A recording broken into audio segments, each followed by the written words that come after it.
When Jean-Claude Van Damme's career imploded in the late 90s, Hollywood had the perfect replacement waiting in the wings. A British martial artist with more legitimate credentials, better technique, and the exact same look that made Van Damme a star. Studios knew about him, directors had worked with him. He'd already proven himself in over 40 films. But Hollywood made a choice, and that choice reveals everything wrong with the action movie industry. This is the story of Gary Daniels, the man who should have been a household name. Chapter 1. The Wandsworth fighter nobody saw. Coming. Picture this.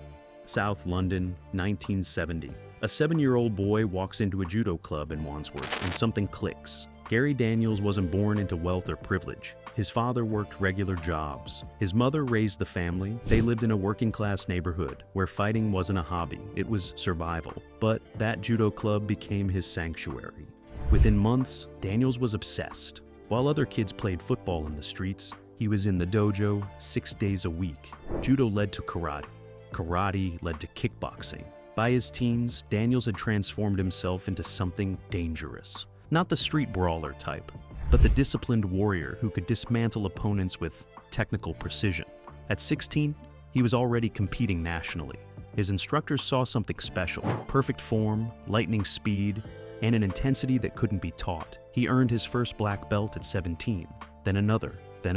By his early 20s, Daniels held legitimate black belts in multiple disciplines: Goju, Ryu Karate, Wado Ryu, kickboxing. These weren't celebrity belts handed out for movie roles. These were earned through blood, sweat, and thousands of hours on the mat.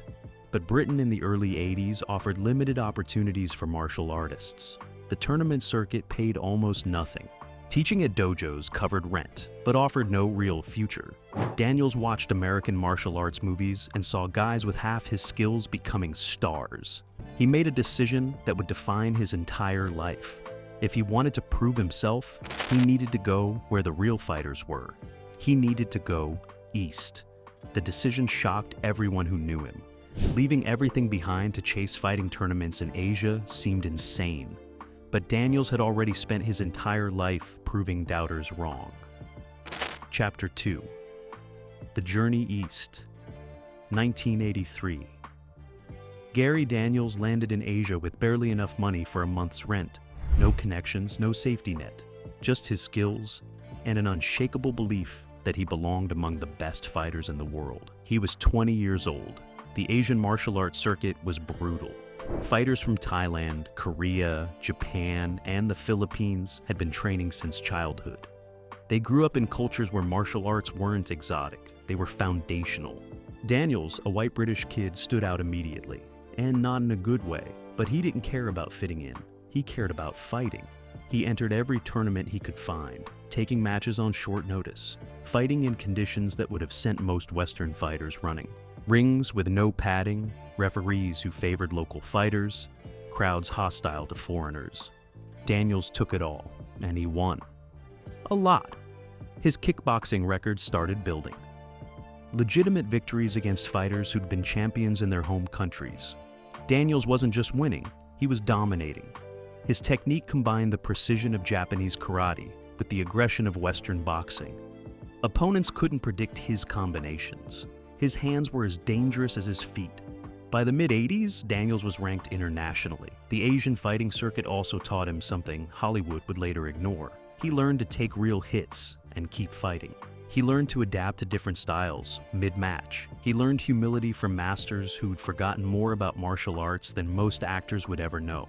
While he was building his credentials the hard way back in America, guys like Chuck Norris were transitioning from competition to film. Jean-Claude Van Damme was teaching aerobics in California and lying about his tournament record.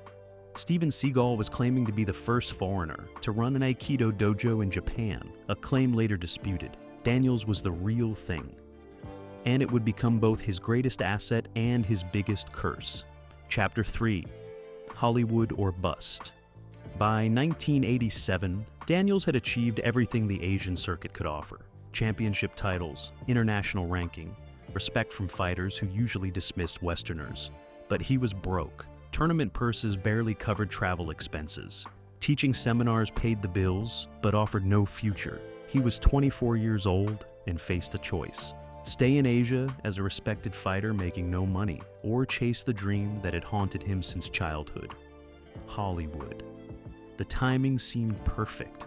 Bloodsport had just exploded in 1988, making Van Damme an overnight sensation. Studios were desperately searching for the next martial arts star. The action genre was printing money. Schwarzenegger, Stallone, and Norris dominated box offices. There was room for someone new, someone real, someone who could actually fight. Daniels bought a one-way ticket to Los Angeles with money saved from his last tournament. He arrived with a duffel bag full of clothes, a resume documenting real achievements, and massive expectations. What he found was a city that didn't care about any of it. The audition circuit was humiliating. Casting directors looked at his resume, saw the international championships, the black belts, the legitimate credentials, and responded with total indifference. Can you do the splits like Van Damme? Can you do a spin kick in slow motion? Do you have an exotic accent? Daniels had a British accent. Not exotic. Not foreign enough to be interesting. Not American enough to be the hero. Just British. One casting director told him directly, "We need either American tough guys or foreign mystique. You're neither." He took whatever work he could find. Bit parts on television shows, stunt work, fight choreography for $50 a day. He trained actors who couldn't throw a proper punch, watching them get cast in roles he should have had. The frustration was suffocating. Then, in 1990, something shifted. PM Entertainment, the low-budget action powerhouse, was building their roster of direct-to-video stars. They'd already signed Don Wilson, the kickboxing champion. They needed more fighters who could carry films for under $1 million. Someone mentioned Daniels. The meeting was brief. PM's producers watched him demonstrate a few combinations, saw he could speak clearly on camera, and then offered him a 3-picture deal. The money was terrible. The scripts were worse. But it was a shot. Daniels took it immediately. What he didn't know was that accepting that deal would trap him for the next 15 years. Chapter 4. The Real Deal Meets Fake Standards. Daniels' first PM Entertainment film was Final Reprisal in 1990. Shot in 3 weeks with a budget around $400,000. The plot barely made sense. Daniels played a cop seeking revenge, fighting his way through generic bad guys in abandoned warehouses. Standard B-movie fare. But something happened when audiences saw Daniels fight. This wasn't the choreographed dance of mainstream action films. This was real technique. His kicks had genuine snap. His strikes landed with actual force, pulled at the last second but visibly powerful. Stunt coordinators who had worked with major stars admitted they'd never seen anyone move like Daniels. The irony was brutal. Daniels possessed skills that Van Damme faked, that Seagal exaggerated, that countless action stars manufactured through editing and stunt doubles. Daniels could execute techniques in one take that other actors needed 50 attempts and camera tricks to accomplish. But Hollywood didn't care about real. Hollywood cared about marketable. Van Damme had figured out the game early. He'd lied about his tournament record, claiming championships he'd never won. He'd taught aerobics to Hollywood wives, building connections. He'd gotten himself photographed doing splits between chairs, creating an iconic image that had nothing to do with actual fighting. Van Damme understood that in Hollywood, image trumped skill every single time. Daniels approached acting like martial arts. Show up early, work hard, be professional, let the skills speak for themselves. That mentality made him beloved by crews but invisible to executives. He never caused drama on set, never demanded rewrites, never threw tantrums about his trailer. He just showed up, did the work, and went home. Directors loved him for it. But studios want stars who generate buzz, who create spectacle, who understand that Hollywood runs on manufactured excitement. Daniels' quiet professionalism became a liability. His British accent didn't help. In 1990, British action stars were still a rarity. The American audience wanted American heroes. Schwarzenegger got away with his Austrian accent because of his superhuman physique and personality.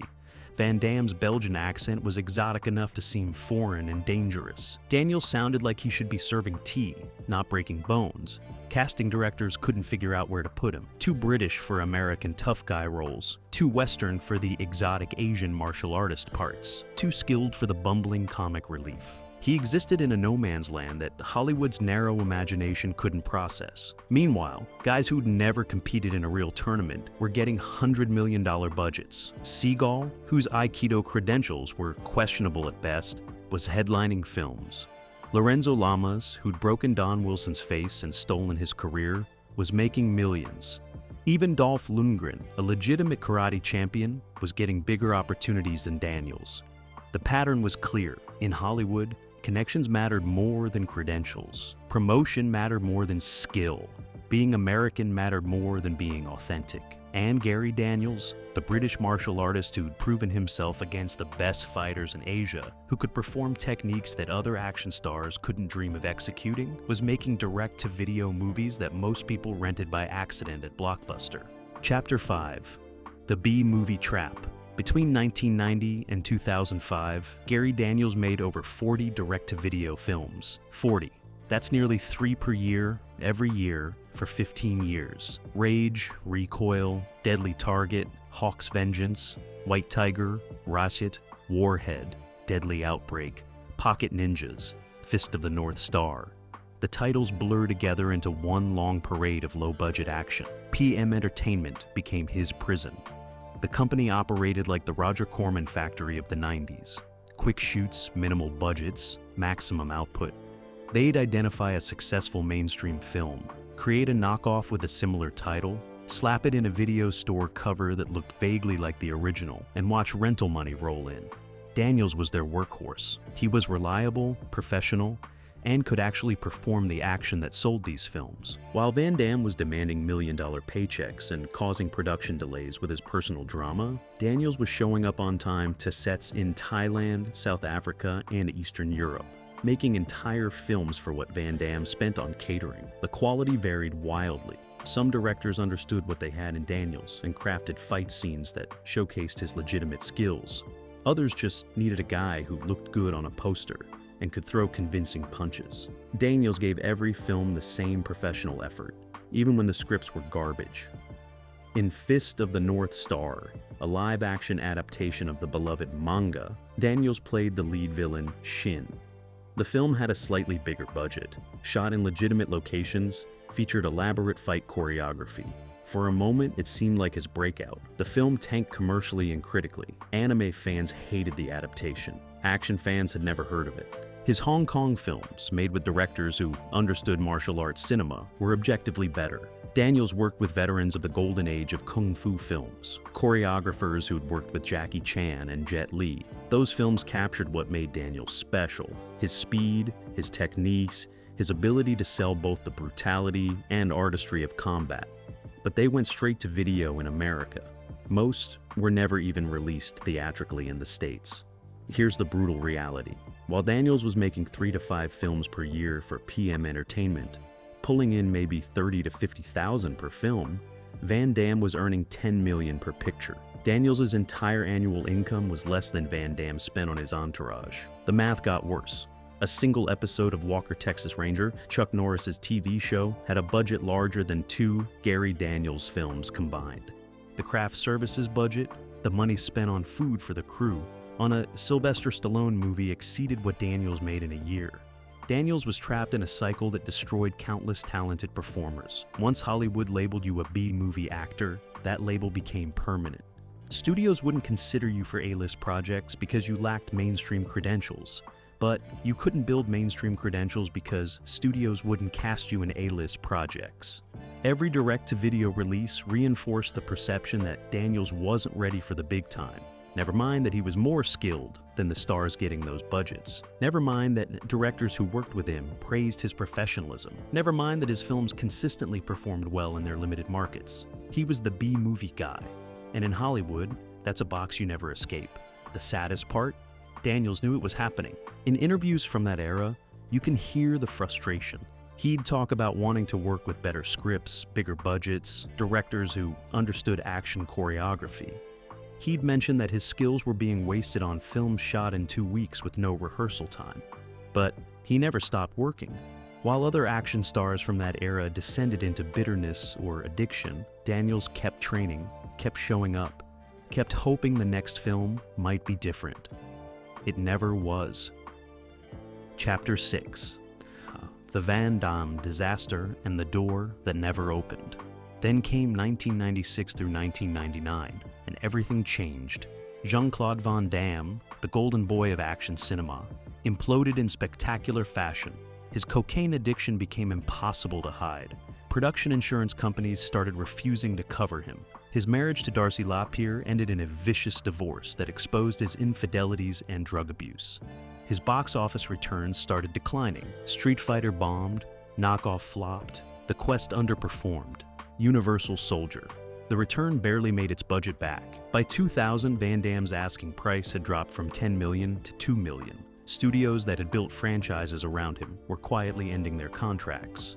The action genre was shifting towards CGI spectacle and the Bourne-style gritty realism. The era of the split-stewing Belgian was ending.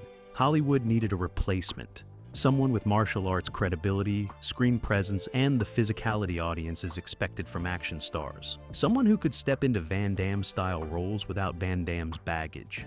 Gary Daniels was the obvious choice. He had the look, he'd blonde hair, blue eyes, muscular build. He had the skills, legitimate black belts, and competition experience that dwarfed Van Damme's exaggerated credentials. He had the filmography. 40-plus films proving he could carry action sequences. He even had a minor following in Europe and Asia. But the call never came. Instead, studios did something baffling. They doubled down on Jason Statham, the British former diver who'd stumbled into acting through a chance encounter with Guy Ritchie. They imported Tony Jaa from Thailand. They gave chances to wrestlers and MMA fighters. They greenlit films starring athletes with zero acting experience. But Gary Daniels, the man who'd been preparing for this exact moment for 15 years, remained stuck in direct-to-video purgatory. What happened? Why did Hollywood ignore the perfect Van Damme replacement? The answer is politics and timing. Statham had Guy Ritchie championing him. Ritchie was hot after Lock, Stock, and Snatch. When Ritchie told studios, "This is my guy for the transporter," they listened. Statham also had the advantage of being completely unknown. No B-movie baggage, no preconceptions, a blank slate. Daniels carried 15 years of direct-to-video films like Anchor Weights. Executives looked at his resume and saw a B-movie lifer, not a potential star.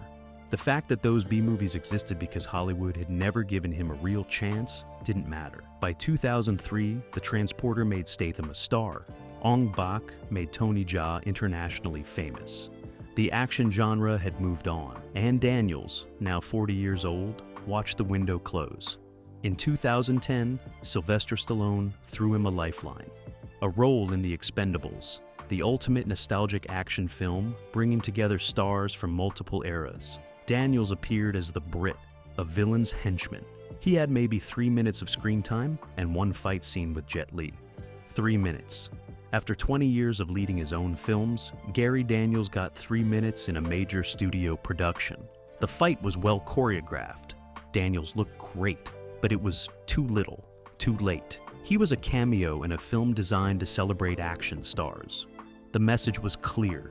Hollywood acknowledged his existence, but only as a footnote. He'd never be the main event. Chapter 7. The British Barrier. Here's something nobody wants to discuss. If Gary Daniels had been American, his career trajectory would have been completely different. Hollywood has always had a complicated relationship with British action stars. Before the 2000s, they barely existed. Sean Connery played Bond, but he was Scottish and played British characters.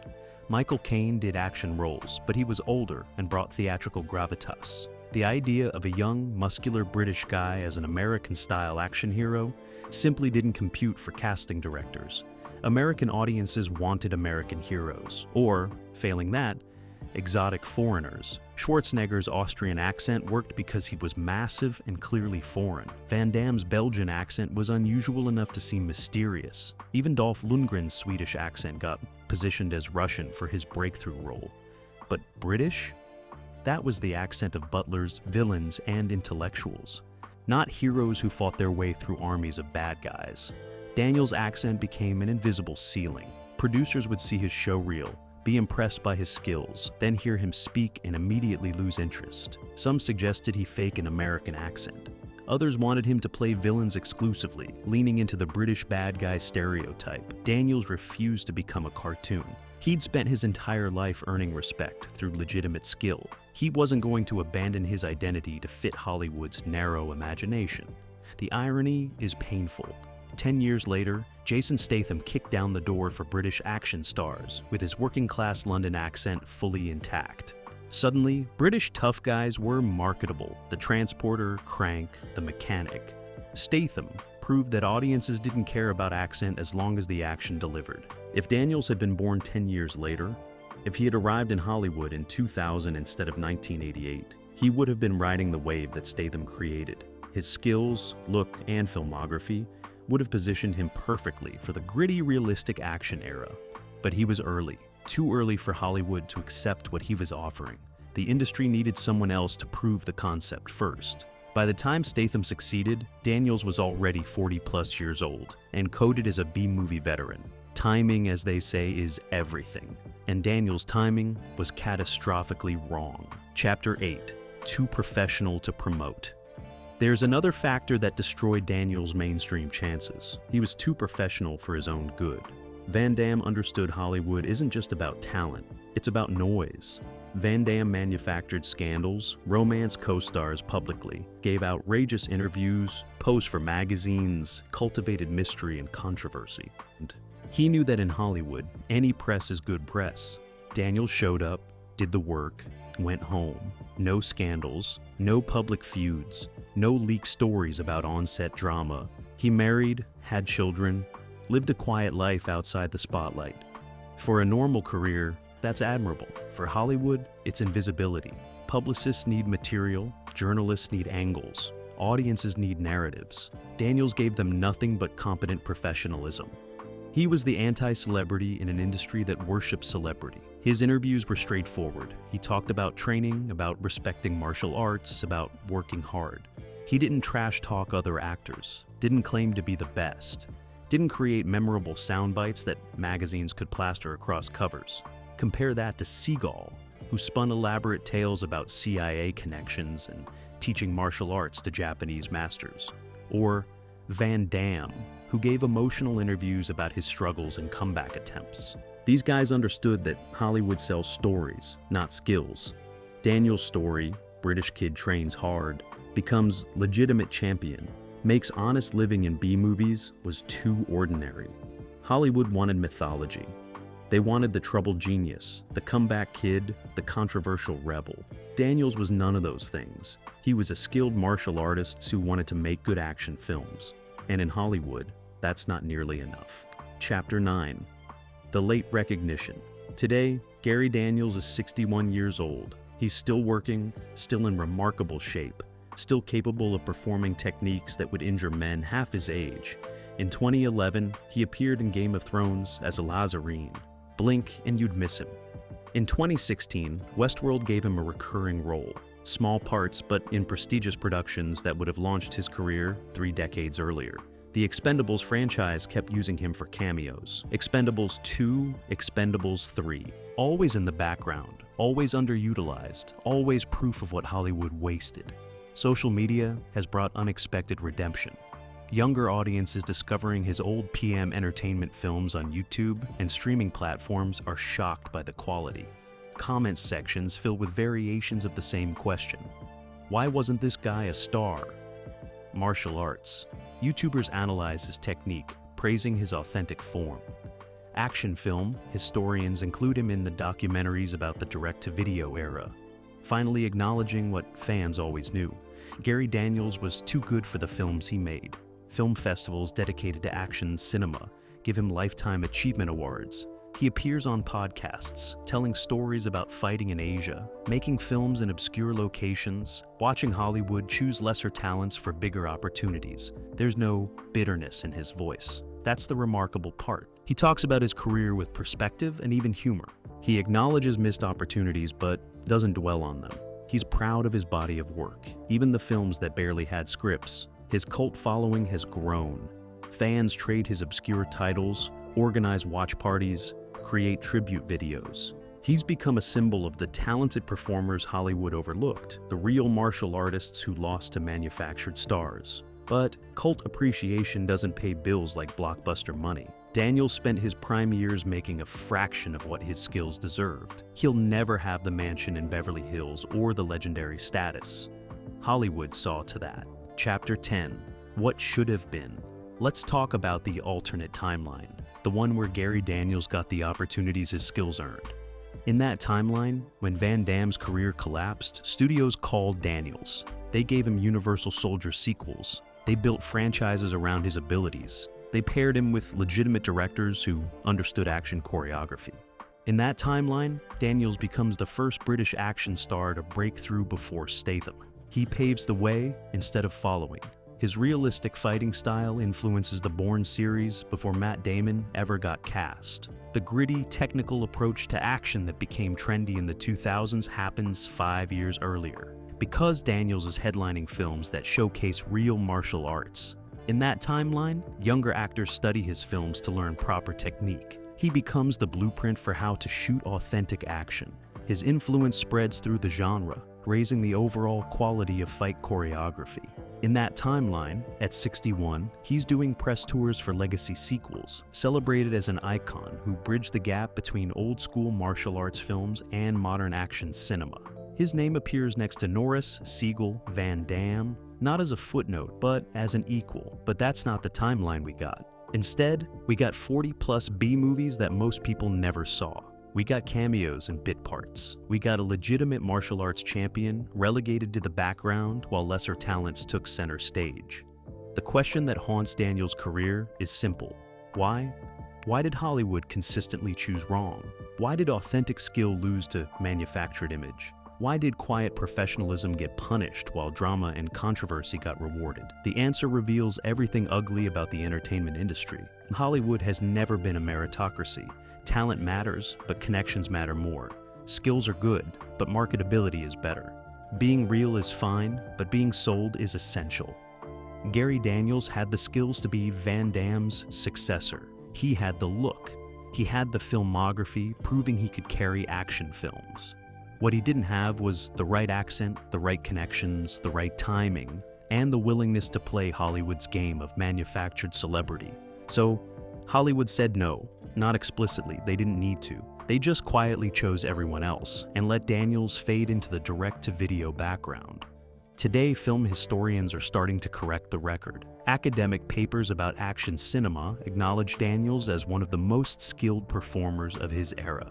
Documentary filmmakers interview him as an expert on martial arts cinema. Younger action stars cite him as an influence, but that recognition came too late to change his career trajectory. You can't give a man his 30s and 40s back. You can't undo decades of missed opportunities. All you can do is acknowledge what was lost. Gary Daniels should have replaced Van Damme. He had everything necessary, except luck and politics. And in Hollywood, those two factors matter more than everything else combined. The real tragedy isn't just what happened to Daniels. It's how many other talented performers suffered the same fate. How many legitimate fighters, skilled actors, dedicated professionals got passed over because they didn't fit the narrow mold Hollywood carved out. Daniels represents all of them. Every B-movie warrior who deserved better. Every direct-to-video star whose skills exceeded their budgets. Every legitimate martial artist who watched fakers and frauds get the glory. His story isn't unique. It's the rule, not the exception. And that might be the saddest truth of all.